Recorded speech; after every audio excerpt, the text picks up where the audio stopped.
చాలామంది ఐఏఎస్లు ఐపీఎస్లు ఎలా అవుతున్నారు? దేవుడికి వారి పట్ల ప్రణాళిక ఉంది. మనమైతే అన్యుల పట్లే అంత ప్రణాళిక దేవుడు కలిగి ఉంటే దేవుని బిడ్డలమైన మన పట్ల దేవునికి ప్రణాళిక ఉండదా? ఎంతో ఉన్నతమైన ప్రణాళిక కలిగి ప్రభు జీవిస్తూ ఉన్నాడు. ప్రభువుకి మన పట్ల ప్రణాళికలు ఎన్నో ఉన్నాయి.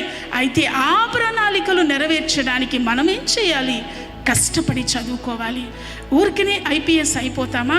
ఊరికనే ఐఏఎస్ అయిపోతామా? గడిచిన సంవత్సరంలో ఓ దైవజనులు మనతో మాట్లాడుతూ చెప్పారు కదా, ఓ సిస్టర్ ఐఏఎస్ అవ్వాలని, గ్రూప్స్ కొట్టేయాలని, గ్రూప్స్లో తను విజయం సాధించాలని రాత్రింబగళ్ళు టేబుల్ ఎదురుగా చైర్ వేసుకుని ఒక లైబ్రరీలో రాత్రింబగళ్ళు గడిపిందంట.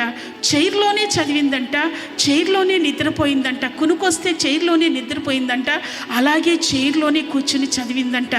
రాత్రింబగళ్ళు కొన్ని రోజులు కాదు, కొన్ని నెలలు. నేను అనుకుంటా మేబీ 2-3 సంవత్సరాలు కూడా అలా చదివి ఉంటుంది.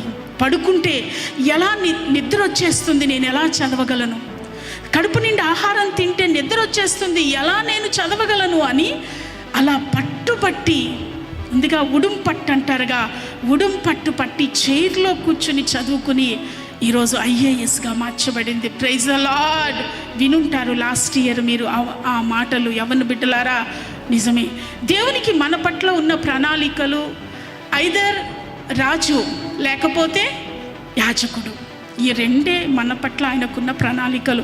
నిన్ను చీపుగా ఉంచాలని ఆయన కోరట్లేదు. మన యేసేకున్న ఉన్నతమైన ప్రణాళికలు నిన్ను ఉన్నతమైన స్థితిలో ఉంచాలన్నదే.